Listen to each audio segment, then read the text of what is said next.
They're not. I just want to correct John. We're not talking about standards, because in fact standards are one level down from must-dos, and they're things that you should perhaps do, not must do. So I just want to point that out, because this is how detailed and careful I've been about trying to research this, and I just want to point that out. And I know there's been a lot of differences around the proponents on this, but I just want to be very clear about that. So I'm not. Some of my colleagues who I normally agree on many things tonight, we're actually not necessarily agreeing, but it's been a very difficult issue, and I would urge. Anyway, I stand to object, but to the proposal, but I support the officer's recommendation. And thank you, Councillor Riley. Are there any further speakers? Councillor Tapnas? I'm standing to support the motion and the officer's recommendation. Planning is always difficult, and quite often we do get quite heated sort of discussions in the gallery, and we want to help, we really do. And in this case, I think we're looking at the owners who've purchased the site and looking at the proposal and why it meets for them and what it will do for them and help them get into the housing market, and that is something we all support. But unfortunately, when we sit in this panel, we need to put that aside and look at the planning merits. And we have professional staff who are experts in planning, in the planning scheme and planning law, and their recommendation is not to approve. And you look at the reasons, and you look at some of the setbacks and neighbourhood character and the zones that we fought so hard for, and I really can't see any reason to not support the officer's recommendation because of that. So that's not going to please people, but I think when we're here, we need to be consistent, and we need to say a deliberative model, that's great. Some of the extra ASD, sustainable development stuff, that's great. But you know what? The planning scheme must be at the top of all of that, and the planning scheme must be adhered to, otherwise planning really falls apart. So in this case, it's just an overdevelopment. It's as simple as that, and it just can't work on that site, what's being proposed. There's a lot of positives, and we want to encourage those, but the core part of the planning scheme must be upheld, and neighbourhood character is right at the heart of it, and it just doesn't meet the scheme and what we want to see on that site, being a single-storey residential area, having excessive bulk around adjoining private open space. I mean, these are things we have fought to protect. So we need to be consistent with that, and that's why I won't be supporting this application.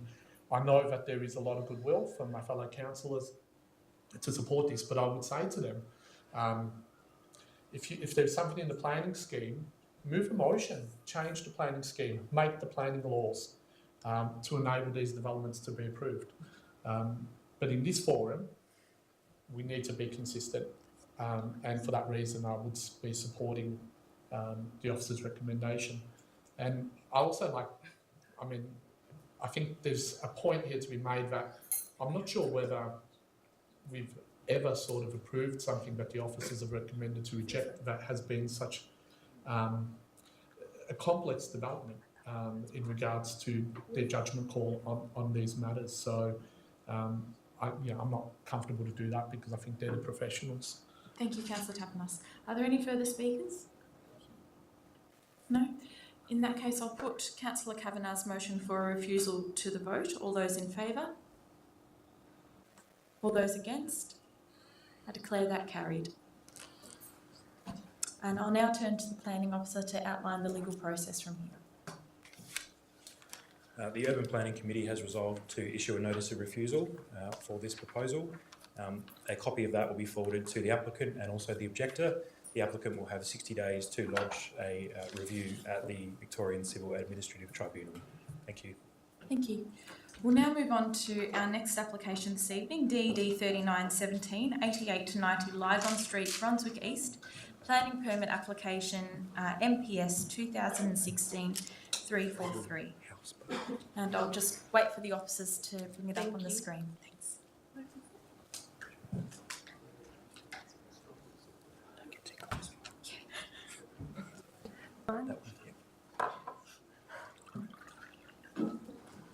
Thank you. Okay, good evening. This application to develop the land at 88 to 90 Lygon Street. The subject site is located in the southeast corner of Western Street and Lygon Street. The streetscape photos show the subject site in its context and the existing two-storey heritage building facing Lygon Street. The photo below shows the view of the subject site to Western Street. The site is currently used for a restaurant. These images show the subject site from Lygon Street and also the tip-top development to the northeast of the site, including view of the view from the subject site to across the road to Lygon Street. The subject site is located within the Commercial 1 zone and is affected by the Heritage Overlay, including Design and Development Overlay 19, amongst other overlays. Public notice of the proposal was carried out and 3 objections were received, including one from the neighbour immediately to the south and an objection from a neighbour to the northeast. Main issues include building height and overdevelopment generally in the area, impact on commercial premises to the south, there's an existing restaurant, lots of views from adjoining properties and property values. The proposal seeks approval for partial demolition of the existing building, including construction of a 5-storey building to the rear. The proposal is to comprise of 7 dwellings and there are 14 car parking spaces located at the rear access from the lane. The 3D images show the proposed built form to the rear of the existing heritage building. This is the view from Western Street and view from Lygon Street. The elevations here, although small, show that the building height is 16.7 metres, the overall height. The street wall height to Western Street of 11.3 metres and a setback of 3 metres at the 4th and 5th level. Thank you. Thank you. Are there any objectors who wish to speak? Is there a representative for the applicant present? Yes.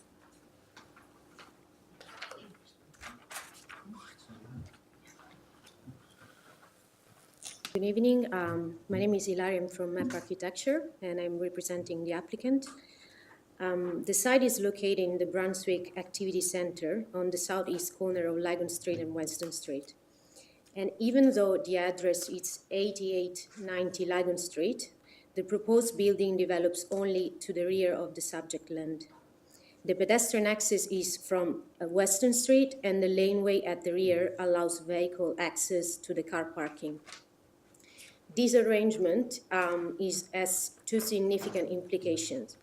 The first one is that the heritage fabric is preserved, proposing only partial demolition of the roof structure and part of the outbuildings beyond the first 10 meters from Lygon Street. And the second implication is that the proposed development has a stronger physical interface with the 6-storey tip-top building across Western Street to the north and with the industrial zone to the east, rather than with Lygon Street itself. So this physicality of the context where the proposal sits is good, gives good cause to exceed the preferred DDO height. The proposed 5-storey building, it's clearly separated from the existing heritage building, yet it respects its scale and mass, and it adopts a contemporary design with a sort of a classic feeling to it. The ground floor is set back. There's a recess that clearly separates the proposed building from the heritage building, where there's access to the service area for the restaurant. And the ground floor of the proposed building is set back approximately 300 mil from the northern boundary, just to further separate the new addition from the existing fabric. And only the white canopy feature detail reaches the northern boundary to clearly identify the entry from Western Street, which has been made in this white finish color to further identify against the darker tone of the background wall. The first and second floors are treated with light gray vertical masonry elements that are alternating with full height casement windows with metal balustrade. And this is what I meant with a classic feeling to it, because we were inspired by the Juliet balcony design idea. And the vertical elements extend to the third level balustrade to make the 3-story street wall more visually dominant. The top 2 levels present a 3-meter setback from Western Street and are treated with different finishes and colors to further separate them from the lower levels. Also, the 4th and 5th levels are treated to present as much as possible as a single level, having aligned windows and vertical metal edge detail that frames them together. In terms of the internal program, the proposal has a good mix of apartments consisting of a single 1-bedroom apartment, 3 2-bedroom apartments, and 3 3-bedroom apartments. And the proposal contains 7 dwellings in total that are well-sized and arranged with suitable balcony areas and excellent natural light and ventilation due to the detail that I mentioned earlier. I will ask you to wind up. I'm just very conscious that we have gone substantially over the time. Yeah, it's 10 seconds. So as all the dwellings have a storage cage in the basement and opportunity for bike parking access through the pedestrian entry. And the quality of the ESD submission as advised by Council ESD unit is high. And in conclusion, we believe that the proposal presents a good design response and will positively contribute to the character of the area, providing visual interest and surveillance to the Western Street, whilst preserving the integrity of the heritage building. Thank you. Thanks. Are there any questions from Councillor for the applicant? Councillor Kavanagh? You are the architect? Yeah, Yeah. represent. Can I refer you to, do you have the agenda with you there? Do you have the agenda with you? Yes. Look at page 103 of the agenda. Yeah.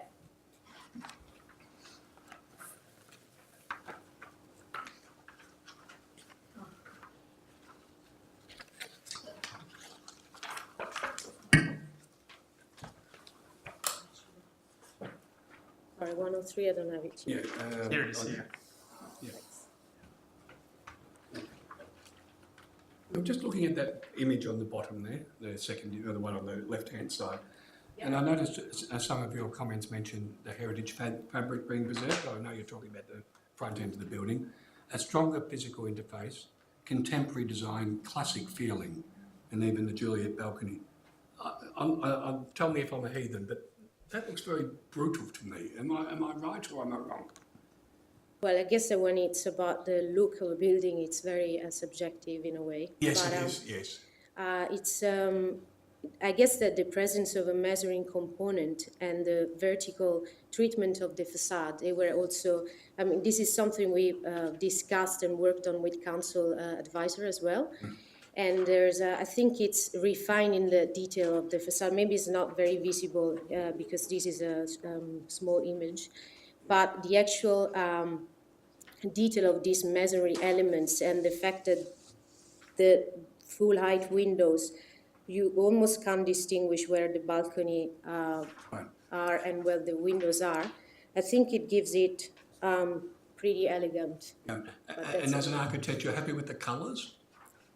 The colors, we started again with a different palette, but then we've been encouraged and we agree on using a light color that would not be confused with the existing building, but at the same time not be too distant from it. Also because, again, we are trying to create a dominant look to the first levels and having the top levels more recessed. And to achieve that, we've used different colors and we've tried to create more visual connectivity on the street walls, on the first levels, and more recessed top levels with a darker finish. That was the... Okay, thank you for your answers. Thank you very much. Are there any questions, other questions from councillors? Councillor Fran, did you? Are there any other questions from councillors for the applicant? No? If that's the case, is there a motion a councillor wishes to move?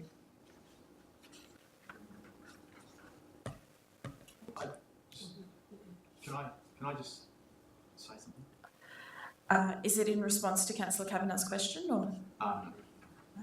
Okay, I think we've heard from the applicant, so yeah, thank you. Councillors, is there a motion a councillor wishes to move?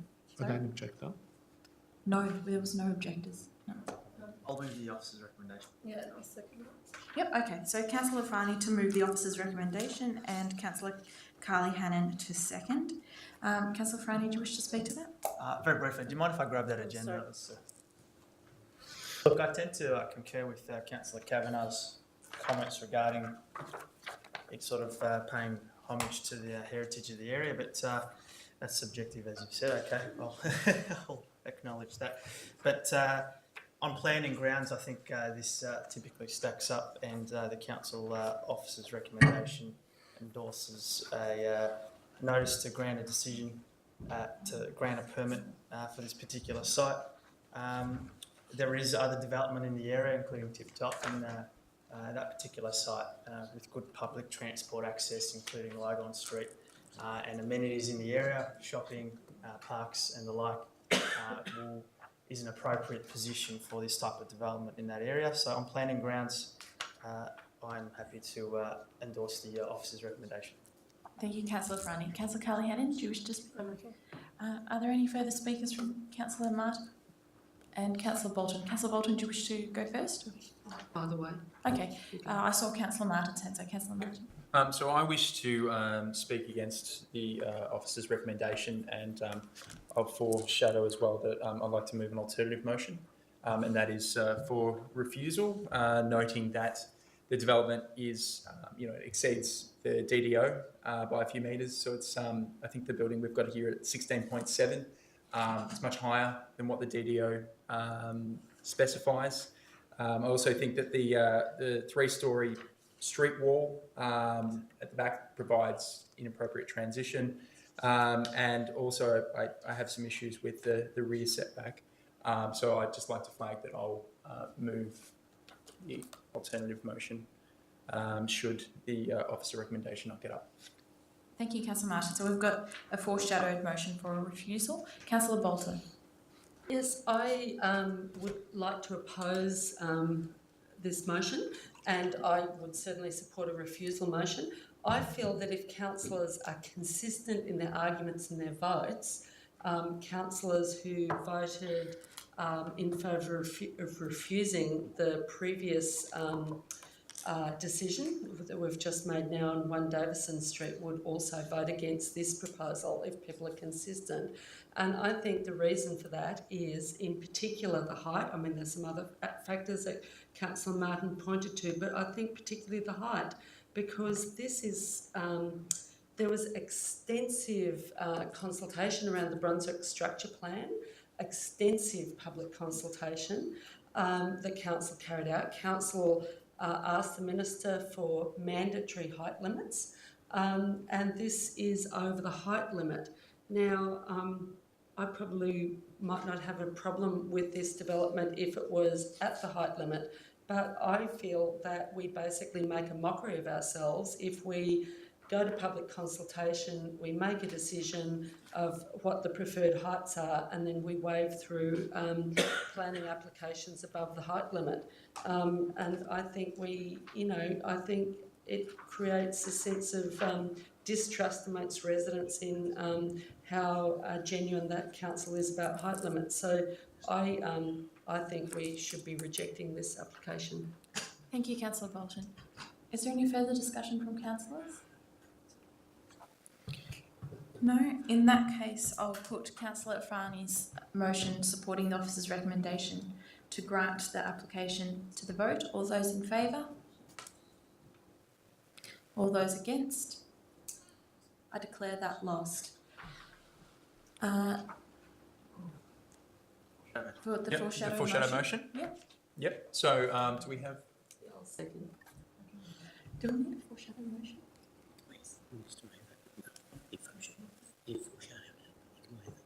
Okay. No. Okay, so yeah, that's my question as well. Is there a need to foreshadow the motion given that it was lost and now? Needs to formally move it. Okay, all right. Sorry, Councillor Martin. Yes, Can I- please go ahead, and then we'll ask for a seconder. So I'd like to formally move an alternative motion to refusal for a refusal on this application. And if I have a seconder, I can talk to it a little bit Thank more. you, Councillor Bolton. Yeah, so everything that I touched on before, I'd just like to say that it's up on the screen at the moment. For me, this building is far too high. I think we have the DDO in place for a reason, and without quoting anything exceptional coming from this building, I can't see justification for allowing it to exceed the height limit there.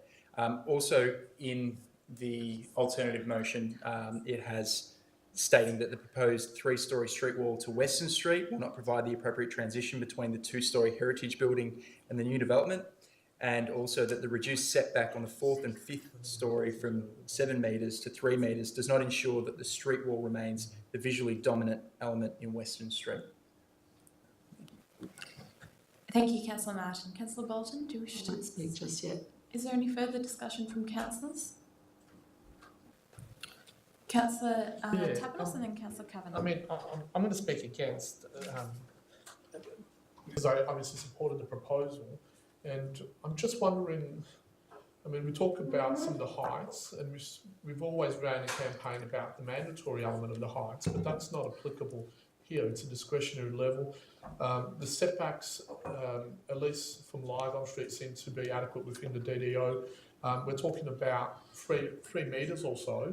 And I've just seen this council approve stuff that's 2 and 3 levels above structure plans before. So if that is the really only non-compliance, I'm wondering, councillors, whether we're really going to have any success in defending this at VCAT, because all of the examples have been that the heights, even though we want them to be mandatory, in the planning scheme, it does say discretionary.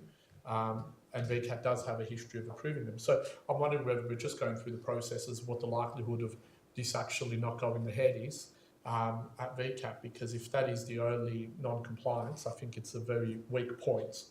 And it should probably be approved. But I mean, we've made that decision not to approve it, but I would have thought that in preparing the refusal, those councillors who wanted to refuse it really needed to work harder in finding more reasons for refusal, because just to say it's 3 metres above a structure plan height that is discretionary is rather weak in my view. Thank you, Councillor Tapanos. Councillor Kavanagh?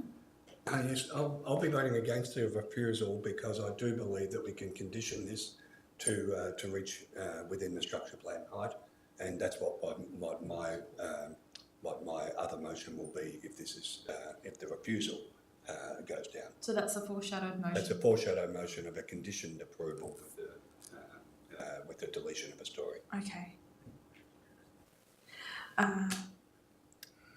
Is there any further discussion from councillors? Councillor Bolton. I think this motion for a refusal has a couple of other elements, which Councillor Martin has mentioned when he spoke for the motion. But I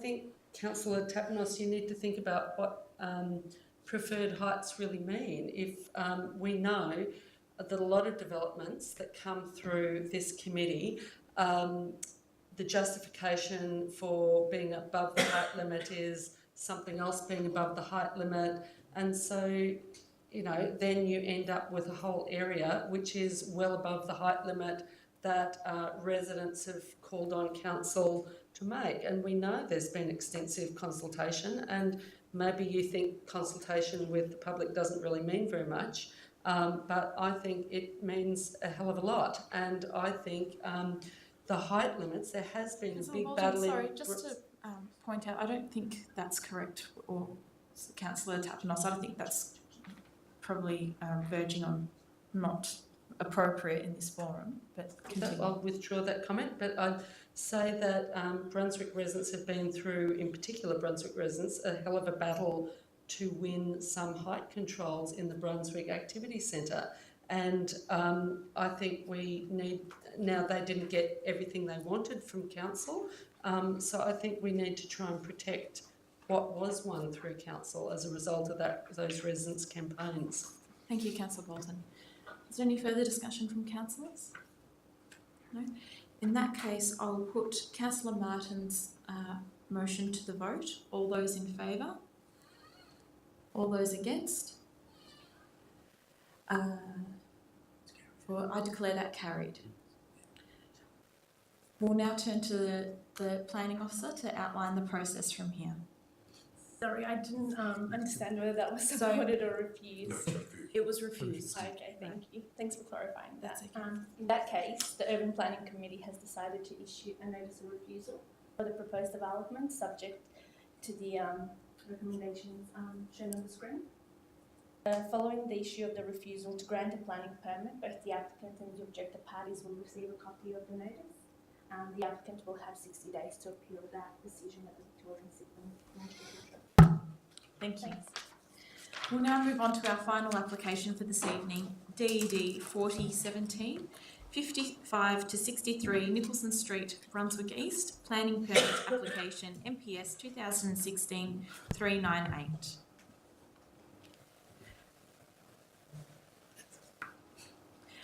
Right. Please go ahead. Thank you, Councillor Davidson. This is an application for a multi-storey building at 55 to 63 Nicholson Street. It's located in a commercial 1 zone and affected by a design and development overlay. And the site is shown in the location as shown on the screen. This site has a little bit of a permit history to it. So the application was originally refused by Council's Urban Planning Committee in December of 2016 on the basis that the height exceeded the preferred height in the design and development overlay, and there were some non-compliances with building separation and dwelling size standards as contained within the Moreland Department Design Code. An appeal was lodged at VCAT by the applicant, and plans have subsequently been amended. To date, there are no objectors that are parties to the VCAT appeal, and the originally advertised proposal is what's shown on screen. The amended proposal is now shown on screen, and the key changes sought by the amended proposal include, firstly, an internal separation within the building, which will result in 42 dwellings being converted into a Nightingale model of housing. Secondly, they're increasing the street wall height at the corner of Nicholson and Miller Street. Thirdly, increasing the setback from the west to achieve compliance with the building separation standard from the Moreland Department Design Code. They're also reducing the number of dwellings and an associated reduction of car parking. There's increased bicycle parking, internal layout changes, facade design changes, and also an increased energy efficiency to 7.5 stars. Notably, the amendments do not reduce the overall height of the building. Based on the amended plans and subject to the key conditions contained within the recommendation, it is considered that the proposal addresses the previous grounds of refusal. And notably, the recommendation requires deletion of level 6, a street wall height of 16.9 metres for the full length of Nicholson Street, and changes to the Miller Street facade. And the effect of these changes is to ensure that the proposal meets the objectives of the design and development overlay. Other recommended conditions will further improve internal amenity and environmentally sustainable design initiatives. The Group Manager of City Development therefore recommends that Council's position to VCAT be amended to offer support for the application. Thank you. So I don't believe there are any objectors in the gallery. No? It'd be news to me there was. Okay. Please come forward if you wish to speak. My name's Panos Mulciadu. I am the applicant in this context. A bit nervous, so I'll ask for your patience in that context. We've applied the western setback. We've obviously done a lot of work now to improve our streetscape, and we've obviously made ourselves a hell of a lot more accountable. In that context, we've split this building into two communities, a 30 resident and a 43 resident. We're the first developer to apply for a Nightingale licence and achieved it. It basically means that we are a capped profit project in the context of the Nightingale model. We are selling our apartments at cost plus 15% versus the traditional model. We're driving affordability in that context, which basically gives us a price point in marketplace for those specific apartments of 8 to 10% below marketplace. We have applied a 7.5 star rating to this building at a substantial cost in that context, obviously improve its amenity. We've done a lot of work to our gardens in the context of the way they present to neighbours and the usability, as well as productive gardens for our community that is now going to be living in this development, and we received the best score in the excellence range in that context. We've activated Nicholson Street in the corner predominantly with retail, and obviously down the balance of Nicholson Street in the context of Soho apartments, encouraging a range of workplaces and home living at the same stage. The development has introduced a lot of ESD initiatives. The planner's recommendation in the context of deleting the solar hot water from the rooftop and replacing that with solar panels to feed back into common areas is accepted by us. It sits within our ESD principles and what we're trying to achieve from a sustainability perspective. I do want to highlight the obvious, which is that we do have no objectives. We have no overshadowing, we have no overlooking, and with the treatment to facade, which went through a number of iterations, including a peer review by Breathe Architecture, the involvement of the Office for Victorian Government Architect, who also reviewed our design and provided feedback in the context of what you see before you. We had 2 lots of consultants in the context of the urban design to change this into something meaningful. We're very proud of this development. We do acknowledge that it is 7 levels, and one of the reasons I'd like to talk to you about that is that if we do delete that 7th level, it has an impact in the context of how we're trying to spread this profit and this revenue across the residents. It's a $33,000 effect to people that are going to be living here. That's what it means to lose that level, and that's why we're prepared to go to VCAT in that context, just to explain it. We were asked by councillors to look at deleting the 7th level, removing an element of car parking to try and accommodate for a cost saving, and it did. It yielded a further $10,000 saving per apartment, but still had a $20,000 overall effect. From an affordability perspective, $20,000 is a deposit. We've got 5 one-bed apartments in this development. We're targeting homeowners. We've got 2-bed, 1-bed, 3-bed offerings. So we're very proud that people who want to come and live here will live here. They won't be investors. And to show that support, the Nightingale Housing, which is a non-for-profit, we've got 320 odd people who have registered interest in this project, and on Saturday we're presenting to 157 of them. And the context for that representation is sustainable, affordable housing at a price point that I am conscious of the time. Apologise. Thank you very much for your time. Thank you. Sorry, there may be questions from councillors. councillors. Of course. Kavanagh? You've read the officer report? I have indeed. Yeah. So am I correct in saying that condition 1A, which is the deletion of level 6, you won't accept that condition and you'll go to VCAT? Listen, we'll accept that. It obviously gives us a stage to move forward, but we would still like to go to VCAT to try and produce that saving, that $33,000 saving for our residents. So if it's 6 levels that get approved, we'll still be looking to go to VCAT in the context of trying to fight for that price point. No problem. Are there any further questions from councillors? Or okay, is there a motion a councillor wishes to move? Councillor Abood? Yes, I'd like to move the officer recommendation. Is there a seconder? Thank you, Councillor Martin.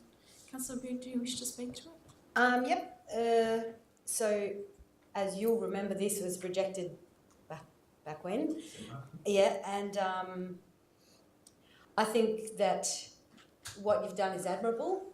To go back to it, have another look at it, work out a scenario where you can make it more saleable to the people who are living in it, the city and the council, and I really commend that. I think it's very important to note that with the recommended deleted level, it's only a metre above what we've determined as the appropriate heights for the city.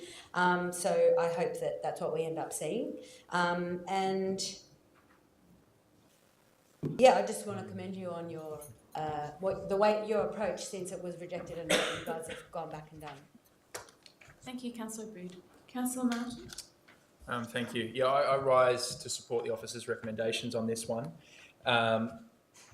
Last time, my concerns with this development was that it was too high. It had some design flaws and the minimum apartment sizes. So I would like to say thank you to the developers for actually listening to our concerns, going away and coming back with a far superior building. Thank you. I wish every developer would go away and do that. I'm sorry that I don't particularly agree still with the height. I still have an issue with the height there, but this really is for me an example of where a developer can come to council, listen to what council wants, go away and come back with a far superior building. So I applaud you on that one, and thank you for actually taking that and coming back to us. Thank you. Councillor Tapanos? I'm also going to speak in favour of the officer's recommendation. It still is above structure plan heights. It still is. But as I was trying to say in the previous application, I think we need to be consistent about what is the best outcome on the site.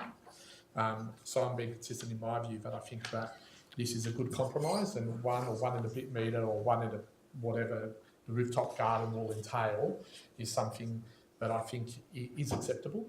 I thought the previous application was fine as well though. So look, I think that it's a far better application than the one that was originally submitted, and it should probably be supported. My thinking is that if it's going to go to VCAT anyway, probably we should vote it down, but I actually think that if you have this today, you may actually consider about the costs. Certainly there might be a $30,000 cost to each dwelling if you remove that one level, but there is an additional cost to each dwelling going through an uncertain VCAT process, which might drag on for a long time. So I think that we are providing some incentive and some food for thought to the developer to actually take this if we are approving this recommendation, and that would result in a building that's only 1 metre above our structure plan height, and I think that would be possibly a good outcome for both the developer and the community, and a win-win. It's not exactly the structure plan, but it's as close as we can get it, where if we both risk it by rejecting this, or if, as we've heard, the developer wants to take it to that second step, it's a bit of a gamble for both, and I guess that would be more costs for both as well, and we don't know what the outcome would be. So I think councillors, by approving this today, we have the best chance of actually getting this, and I hope that the developer will listen, maybe do some remodelling on the economics and find out that this is probably the most economical way to go forward. Thank you, Councillor Tapanos. Councillor Bolton? I can certainly appreciate what the officers are trying to do with the recommendation, especially the deletion of 1 level and some other permit conditions, which would certainly improve the development. But I'm still inclined to vote against the officer recommendations. I still think I don't see why developments can't come in at the preferred height limit for the Brunswick structure plan, but also I've got some problems still with the quality of the apartments. The daylight access, the dwelling size, the amount of private open space. So I'm actually going to vote against. I suspect this won't get to happen, but I've got an alternative resolution if this doesn't get voted up. Thank you, Councillor Bolton. Is there any further discussion from councillors? Yeah. Councillor Afrani? A lot of respect to Councillor Martin, who voted this one down the first time, and I know he struggled with that decision because we all thought that it's probably going to be successful if it goes to VCAT. And credit to him, the developer has listened and come back with a far superior application, so credit also to the developer for taking on the feedback of the Urban Planning Committee at that time. This is a far superior application. I will be supporting also the 6-storey deletion to bring it down a storey. So the officer's recommendation fits in perfectly with me. I also like the fact there's a lot of 2 or 3 bedroom apartments with a car park, so a lot of young families will be able to move into that area. You know, not every school is up and down Nicholson Street, so some that need to drive east-west will be able to cater to that and live in that inner city life, and I'm sure that's going to be enjoyable for those young families. And I understand the concept behind splitting the 2 buildings was driven largely by Jeremy at the Nightingale team, and the concept behind that being that, as I understand it, you can create communities within buildings, and there's a certain number of people within a building or community that people can remember before they essentially start losing that sort of community feel. So that was the purpose behind that. It also allows a lot of light and whatnot to come in. So this looks like a great application. I wish you the best, and hopefully we'll be successful in getting this one through rather than your additional story. But just wanted to pay my respect to Councillor Martin, who I know struggled with that original decision, and this is a credit to you as well. So thank you. And just for clarity, from the officer's recommendation, there would only be 1 metre variance in the height. Yeah. Okay, is there any further discussion from councillors? I just wanted to note that it is at VCAT now. You know, I think that's worth noting because... Yeah, thank you, Councillor Abood. Okay, well, if there's no further discussion, I'll put Councillor Abood's motion to the vote. All those in favour? All those against? I declare that carried. And I'll now turn to the Planning Officer to outline the legal process. Thank you, Councillor Davidson. The UPC has resolved that Council's submission to the Victorian Civil and Administrative Tribunal be one of support for the application, subject to the conditions contained within the recommendation. However, in the event that a consent order cannot be reached, the application will proceed to a hearing on the 17th of June of this year. Thank you. Thank you. And thank you for attending this evening. Thank you. And to the members who are watching, so the gallery attendees here tonight, thank you for attending. And to those people watching online, thank you for joining us. And I'll now declare the Urban Planning Committee meeting closed.